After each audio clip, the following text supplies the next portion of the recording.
Bonjour Françoise. Bonjour Laurence, bonjour Patrick. Alors, étonnante campagne. Alors, il y a l'un des événements peut-être de cette campagne aujourd'hui, c'est la conférence de presse d'Emmanuel Macron, où il va dévoiler son programme, mais pas de débat à l'horizon, un seul meeting en avril. Et vous dites ce matin, Françoise, une étrange campagne presque paresseuse. Oui, alors la conférence de presse, attention, le tarif minimum aujourd'hui, on nous l'annonce. 3 heures, voire 4 heures, voire 5 heures. Ça fait un peu penser au grand discours de Fidel Castro. On ne pourra pas dire qu'Emmanuel Macron n'aime pas débattre. Il accepte une confrontation virile, sans concession, avec des journalistes. Vous vous rendez compte? Je me moque, mais quel est donc ce sentiment quand même, et je vous le dis tous les deux, et je le dis aux gens qui nous écoutent, qui émane d'un président à peu près sûr d'être élu. C'est ça qui sort de la personnalité d'Emmanuel Macron. Alors comme tout favori, il tente bien sûr de maîtriser la course. Vous voyez bien le Tour de France avec le maillot jaune, qui veut pas prendre de risques. Attention à l'échappée solitaire. On l'a vu, l'homme qui ne prend pas de risques, qui est presque médiocre et terne, lors du débat de TF1, il était inodore, incolore et sans saveur. Emmanuel Macron, il était dans la position du favori. Et d'ailleurs, à ce propos, je pense que les Français ne s'y sont pas trompés, même si TF1 a enregistré quasiment 5 millions de téléspectateurs. Oui, ce qui est pas mal pour un débat politique. Eh bien, c'est très largement en dessous du même débat avec tous les candidats. En 2017, on était à 9,8 millions avec des pics à 10 millions. Donc, on a bien senti que l'exercice intéressait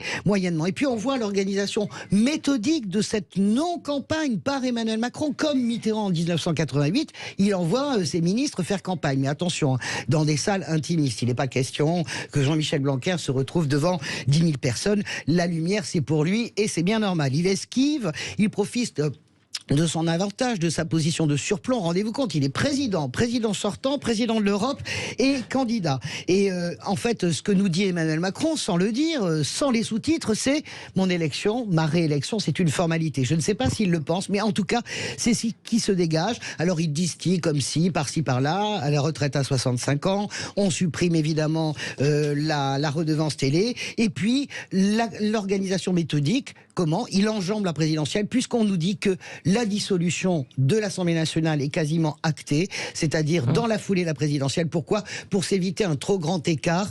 À l'origine, vous le savez, les législatives sont prévues en juin. Oui, mais n'est-ce pas une stratégie risquée tout de même, François Degois? J'y viens. Ne pas prendre de risques, c'est le pire des risques. Pourquoi? Parce que il va s'en passer beaucoup de choses pendant 25 jours.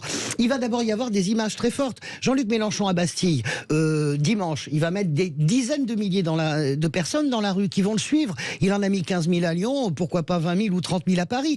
La semaine suivante, Éric Zemmour sera au Trocadéro. Éric Zemmour, dont on dit qu'il est faible et fragile, il va vouloir faire une démonstration de force. On aura Valérie Pécresse le 3 avril à la porte de Versailles.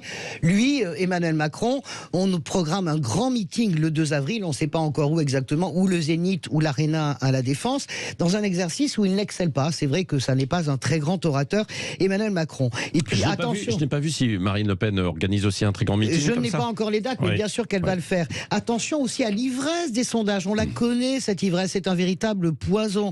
Ils se sont beaucoup trompés, les sondages, ces dernières années. Être annoncé à 30% et sortir à 22 ou 23% au soir du premier tour, c'est déjà considéré comme une forme d'échec, alors que c'est un très bon, comment dirais-je, score. Donc, l'ivresse, la certitude, c'est une campagne, vous le disiez, c'est surtout moi qui le dis, paresseuse, qui dit aussi, de mon point de vue, l'arrogance profonde qui a sous-tendu tout ce quinquennat et qui sous-tend toute cette équipe. Je terminerai avec un avertissement à Emmanuel Macron. C'est Friedrich Nietzsche qui le dit. Ce n'est pas le doute qui nous tue, c'est la certitude qui rend fou. Merci Françoise Degois. On vous retrouvera dans les grands débats tout à l'heure.